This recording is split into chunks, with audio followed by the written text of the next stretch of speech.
Halo Sobat Next Level, kembali lagi di channel Next Level. Pada video kali ini kami akan membahas analisa saham UNTR ya teman-teman ya, di mana saat ini sedang ada sentimen bahwa perusahaan akan melakukan buyback saham dengan total dana budget itu 5 triliun.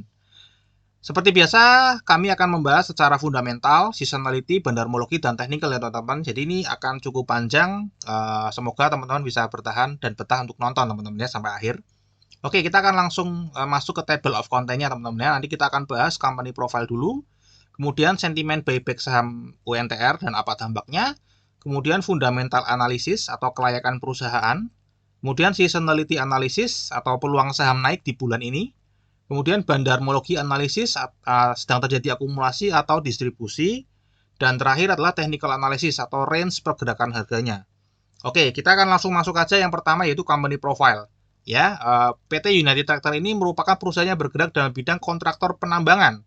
Kegiatan utama perusahaan terbagi dalam 5 segmen yaitu mesin konstruksi 22%, kontraktor pertambangan 48%, pertambangan batu bara 16%, industri konstruksi 2%, dan energi 12%. Ini sudah berdiri sejak 1972 atau sudah 50 tahun. Pemegang saham utamanya adalah PT Astra Internasional sebesar 59,5% dan sisanya itu dipegang oleh masyarakat. Jumlah investor data terakhir yang kami dapat adalah bulan April 2022 itu sebesar 16.660 investor. Kemudian saldo laba yang ditahan di pembukuan terakhir yaitu 60,997 miliar atau 60,9 triliun. Jadi ini cukup besar teman-teman ya. Kemudian listing di bursa itu tahun 89 dengan IPO price-nya 7250. Oke, kita akan masuk ke materi yang kedua yaitu UNTR buyback saham 5 triliun. Ya. Jadi ini jadwalnya sudah ada teman-teman ya. Penyampaiannya itu kepada OJK adalah tanggal 12 Juli 2022 yaitu kemarin. Ya, kemudian periode pembelian saham kembalinya adalah tanggal 13 Juli 2022 atau hari ini sampai nanti 12 Oktober 2022. Ini perkiraan biayanya teman-teman 5 triliun tadi sudah disebutkan. Ya, kemudian ini adalah pembahasan dan analisis manajemen. Ada 5 poin yang teman-teman ya yang akan kita baca di sini adalah yang pertama, pendapatan diperkirakan tidak menurun ya. Jadi aksi ini tidak akan menurunkan pendapatan dari perseroan. Kemudian diperkirakan akan mempunyai dampak minimal terhadap keuangan perseroan. Ya, jadi ini sudah menyiapkan agar tidak terjadi dampak terhadap keuangan dari perusahaan karena akan menggunakan uang kas teman-teman ya. Kemudian yang ketiga, ini akan menurunkan aset dan ekuitas perseroan sebesar sejumlah pembelian kembali saham. Jadi nanti misalnya terbeli 5 triliun, ya maka ekuitas dan asetnya akan turun sebesar 5 triliun teman-teman ya. Oke, kemudian yang keempat, ini perseroan berkeyakinan bahwa pelaksanaan tidak akan memberikan dampak negatif material bagi kegiatan usaha dan pertumbuhan perseroan karena perseroan saat ini memiliki modal dan arus kas yang cukup. Jadi nanti kita akan lihat di fundamental teman-teman ya, berapa sih uang kas yang dimiliki oleh PT ini ya. Jadi masih cukup kira-kira untuk semua kegiatan usaha, pengembangan, operasional, dan pembelian sahamnya. Kemudian yang kelima, tujuan pembelian lagi saham ini buat apa? Tujuannya pertama menstabilkan harga saham teman-teman ya, yang di kondisi pasar yang fluktuatif. Kemudian memberi keyakinan kepada investor atas nilai saham secara fundamental. Dan ini juga memberikan fleksibilitas bagi perseroan untuk mengelola modal dalam jangka panjang, di mana saham treasury itu dapat dijual di masa yang akan datang dengan nilai yang optimal jika perseroan membutuhkan penambahan modal. Jadi secara nggak langsung perusahaan ini yakin bahwa harga saham di masa depan akan naik. Gitu ya teman-teman, dia confidence, percaya diri teman-teman ya. Oke, ini isunya teman-teman ya. Kemudian dampaknya apa? Yang pertama jelas demand akan bertambah ya, yang berpotensi menaikkan harga saham. Ya, terutama di periode 13 Juli sampai 12 Oktober 2022. Namun apakah akan pasti menaikkan harga saham? Ya kita nggak tahu teman-teman ya. Nanti kita akan bahas ini di analisa bandarmologi teman-teman ya. Kemudian yang kedua, penurunan aset dan ekuitas tadi juga sudah disebutkan, meningkatnya rasio fundamental karena jumlah saham yang beredar turun teman-teman ya. Ini berdampak ke EPS tentunya. Kemudian tidak berdampak signifikan terhadap kinerja perusahaan tadi juga sudah disebutkan. Nah, kemudian apakah ada potensi stock split? Tentu saja ada ya teman-teman ya. Saham UNTR ini kan sekarang di harganya 28 ribuan teman-teman ya, atau kalau orang mau beli itu minimal satu lot adalah 2,8 juta. Nah, tentu saja ini retail-retail ada beberapa yang budgetnya nggak sampai segitu teman-teman ya. Jadi kalau misalnya ada stock split, maka misalnya 1:10, maka satu lotnya akan menjadi 280.000. Tentu saja akan lebih banyak investor retail yang mampu membeli saham ini.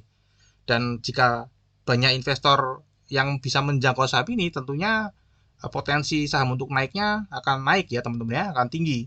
Oke, tapi ini baru belum ada wacana teman-teman ya, ini hanya potensi saja, belum ada wacana sama sekali dari UNTR. Oke, kita akan masuk ke analisa fundamental dan kita akan berfokus kepada dua pertanyaan ini teman-teman ya. Apakah perusahaan ini layak dibeli? Dan yang kedua adalah apakah harga perusahaan yang ditawarkan saat ini mahal atau murah? Oke, kita akan bahas yang pertama dari pendapatan dan laba teman-teman ya. Jadi ini teman-teman ya, pendapatan dari UNTR dari tahun 2009 sampai 2021 ini secara rata-rata ini naik teman-teman ya. Dan terakhir di 2021 itu omsetnya 79,4 triliun. Kemudian laba bersihnya juga dari 2009 sampai 2021 ini rata-rata grafiknya adalah naik. Dan profit terakhir 2021 adalah 11,9 triliun atau 15% dari total pendapatan teman-teman ya. Kemudian ini di Q1 2022 ya, pendapatannya ini 27,9 triliun ya. Kemudian di profitnya Q1 2022 ini mencapai 4,7 triliun atau naik teman-teman ya. Secara persentase naik 16,8%. Jadi di tahun 2022 ini masih terjadi kenaikan ya, dan ini kenaikannya cukup tinggi teman-teman ya. Dari sekitar 18 triliun ke 27 triliun. Oke, kemudian kita akan bahas yang berikutnya. Jadi secara pendapatan dan laba ini oke teman-teman ya, grafiknya naik semua dan labanya cukup tinggi. Kita akan cek di balance sheet teman-teman ya. Asetnya berapa sih UNTR ini? Dari tahun 2009 kita lihat ya, hanya sekitar 25 triliun. 2021 sudah mencapai 110 triliunan teman-teman ya. Jadi naiknya berapa kali lipat itu. Oke, ini cukup menarik ya, asetnya naiknya seperti ini ya teman-teman. Bahkan di pandemi pun turunnya nggak terlalu signifikan teman-teman ya. Dan penurunan ini justru hebatnya malah yang turun dari sisi hutangnya. Jadi masa pandemi dia bisa menurunkan aset karena dia menurunkan hutangnya teman-teman ya. Oke, ini dari sisi hutangnya teman-teman ya, liabilitasnya kita cek ini juga naik 2018 cukup tinggi teman-teman ya. Namun hebatnya ini yang menarik adalah ekuitasnya yang selalu stabil ya. Ini ekuitasnya selalu stabil naik teman-teman. Ini perusahaan yang bertumbuh teman-teman ya. Kemudian ini total liabilitas dibagi dengan ekuitas teman-teman ya. Ini sekarang ada di 0,6an teman-teman ya. Ini apa artinya? Artinya kalau perusahaannya saat ini dilikuidasi, jadi dianggap bangkrut, kemudian semua hutangnya dihitung berapa, semua ekuitasnya dijual, itu masih ada sisa teman-teman ya untuk dibagi ke investor. Oke, jadi ini perusahaan yang sehat dan surplus teman-teman ya. Kemudian secara cash flow, bagaimana perusahaan ini mengelola uangnya teman-teman ya. Apakah setiap tahun dia mendapatkan uang kas atau malah minus uang kasnya? Ternyata dari tahun 2019 sampai 2021 ini cash-nya selalu positif teman-teman ya. Jadi setiap tahun selalu menghasilkan cash bersih ya, dan selalu naik gitu teman-teman ya. Kemudian dari arus kas aktivitas investasinya nih selalu minus teman-teman ya. Jadi bagus sekali. Berarti setiap tahun dia selalu membeli aset teman-teman ya, membeli aset atau investasi lagi teman-teman ya untuk mengembangkan usahanya. Nggak pernah absen nih teman-teman ya. Jadi kas yang didapat ini digunakan untuk investasi lagi, mengembangkan usahanya lagi. Dan kemudian arus kas dari aktivitas pendanaan juga ini banyak minusnya, ini malah bagus teman-teman ya. Ya kalau ini berarti dapat hutang ya teman-teman ya, dapat hutang dari bank. Ya, kalau minus ini bisa bayar hutang atau bisa bayar dividen. Jadi ini sangat sehat sekali teman-teman ya. Arus kasnya, dan inilah nilai kas dan setara kas akhir periode UNTR. Tahun 2009 sampai 2021 naik terus kasnya, dan ini kas terakhir tahun 2021 ada di sekitar 32 triliun. Makanya tadi dibilang pembelian saham 5 triliun itu tidak akan berdampak kepada perusahaan karena ya cuman berapa persennya tuh, cuman dari 32 hanya 5 triliun aja yang dipakai teman-teman ya. Jadi ini sangat sehat perusahaannya dan cashnya sangat banyak teman-teman ya. Oke, kita akan cek dari kemampuan bayar hutangnya dalam jangka pendek teman-teman ya. Ini adalah kemampuan bayar hutang kira-kira hutang yang jatuh tempo 1 tahun, di bawah 1 tahun teman-teman ya. Kita cek dari 2009 ya, kemampuan bayarnya nih selalu di atas 1 teman-teman ya. Intinya kalau di atas 1 artinya kemampuan bayarnya sekarang di 2021 2 kali lipat dari nilai hutangnya. Dia memiliki kemampuan bayar 2 kali lipat. Jadi misalnya hutangnya 1000, berarti dia punya bisa kemampuan bayarnya adalah 2000, 2 kali lipatnya. Nah, kalau quick ratio ini dia lebih pendek lagi teman-teman ya, lebih ekstrim lagi. Jadi hutang jangka pendek 3 bulan ke depan sama cash, benar-benar cash murni ya. Kalau ini kan cash setara cash, ini cash only teman-teman ya. Ini juga selalu di atas 1. Ini sempat pernah 2010 dan 2018 di bawah 1 teman-teman. Tapi rata-rata di atas 1, artinya kemampuan bayar jangka pendeknya ini sangat mampu teman-teman ya, memiliki kemampuan 1,6 kali dari nilai hutangnya. Nah, pertanyaannya adalah setelah melihat semuanya ini, apakah menurut teman-teman perusahaan ini layak untuk dibeli? Ya, jadi menurut kami tentu saja ini sangat layak dibeli ya, nggak cuma layak tapi sangat layak dibeli teman-teman ya. Nah, bagaimana dari teman-teman sendiri? Silakan bisa dicat di kolom komen teman-teman ya. Kemudian yang kedua kita akan bahas apakah harga yang ditawarkan ini mahal, murah, atau wajar. Kita akan cek pertama dari nilai dividennya dulu. Oke, jadi dari tahun 2009 sampai saat ini nggak pernah yang namanya absen bagi dividen. Dan ini setahun bagi dividennya 2 kali teman-teman ya. Selalu 2 kali. Ini ya, 2011 2 kali, 2 kali, 2 kali, 2 kali ya, selalu konsisten 2 kali teman-teman ya. Range-nya ini paling kecil di tahun 2009 itu adalah 350 ya, setahun. Kemudian paling tinggi sempat di tahun 2018, totalnya adalah 1258. Dan mungkin tahun 2022 ini, kalau bagi 1 kali lagi nanti, biasanya di bulan Oktober, maka kemungkinan tahun ini akan menjadi yang tertinggi teman-teman ya, range-nya. Harga saat ini 28275. Jadi kalau kita teman-teman beli di harga 28275, maka teman-teman akan berpotensi mendapatkan yield atau uang tunggu 1,23 sampai 4,4%. Jadi ya anggap aja seperti dapat uang deposito sambil menunggu harga sahamnya naik. Kalau harga sahamnya turun lagi, malah bersemangat karena yieldnya akan naik. Gitu ya, akan bersemangat beli lagi selama masih memiliki dana untuk membeli di bawah. Oke, ini dari sisi dividen teman-teman ya. Dan kemudian bagaimana PER dan price to book value-nya ya. Walaupun harganya secara nominal cukup tinggi teman-teman ya, 28.000, itu kan cukup tinggi kalau secara nominal ya. Namun ternyata secara value itu murah teman-teman ya. Dari 2000 harga saat ini itu lebih murah daripada harga yang dulu 2009 ya. 2010 bahkan pernah sangat mahal secara value ya, secara valuasi. Dan saat ini tuh harganya sangat murah dibanding harga-harga sebelumnya teman-teman ya, untuk perusahaan sekelas UNTR ini. Break even point hanya dijual di break even point 8 tahun. Kemudian secara price to book value juga sama teman-teman ya. Harga yang ditawarkan saat ini itu ternyata jauh lebih murah daripada harga 2009. Padahal tadi teman-teman lihat sendiri ya, omsetnya justru dari 2009 sampai 2021 tuh naik terus. Tapi justru harganya lebih murah value-nya. Oke. Nah, kemudian kita cek ya valuasinya, apakah harga yang ditawarkan bursa itu mahal, murah, atau wajar? Ya, kita cek ya, ekuitas terakhirnya adalah 71,1 triliun atau 19.707 per lembar saham, price to book value-nya teman-teman ya.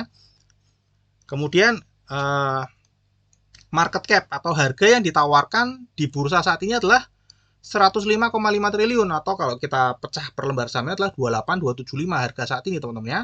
Nah, atau dengan kata lain kita harus membayar 1,48 kali dari modal perusahaan kalau misalnya kita nih pura-puranya mau membuat atau membangun perusahaan yang sama persis dengan UNTR hari ini, maka kita akan membutuhkan uang 71,1 triliun. Tapi itu baru bangun fisiknya aja ya, belum nanti manajemennya, belum nanti operasional dan lain-lain ya, baru fisiknya saja teman-teman ya.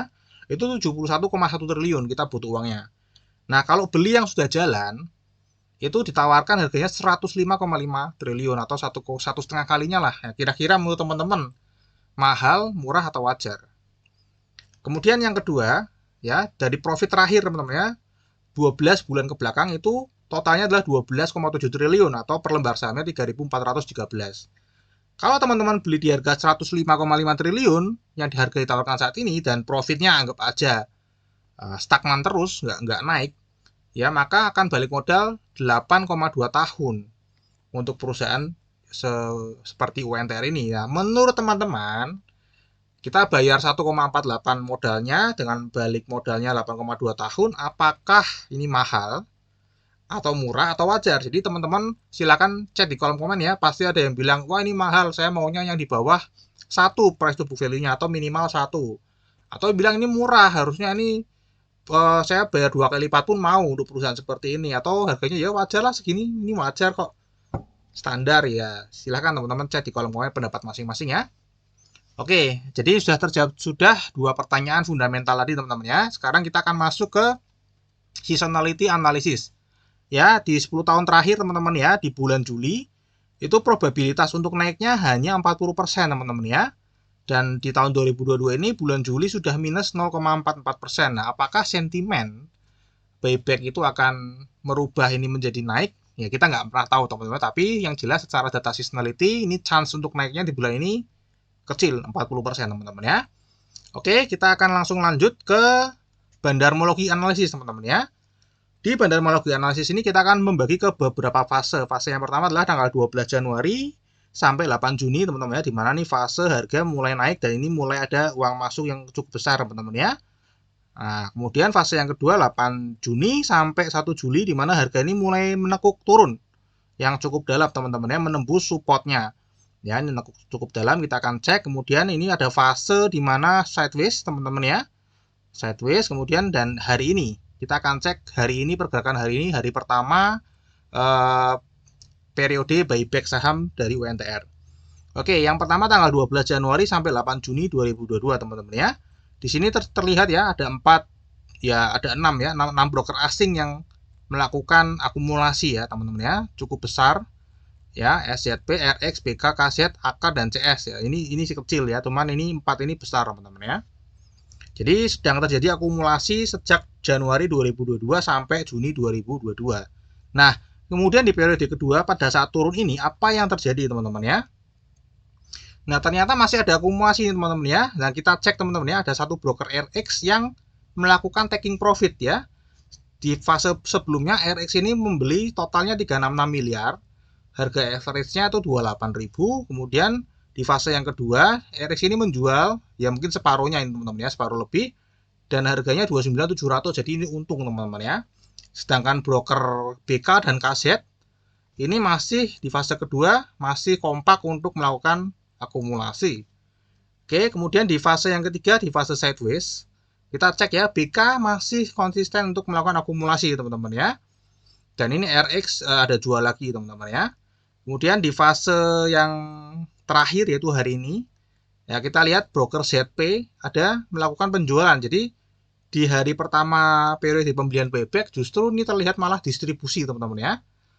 Ya, broker ZP ini dulu awalnya akumulasi di fase pertama ya, modalnya itu 27.200. Kemudian di hari ini dia jual di 28.177. Jadi profit ya, tipis teman-teman ya. Tapi hanya 89 miliar. Dia pertama beli kan wah banyak teman-teman ya, 46 miliar.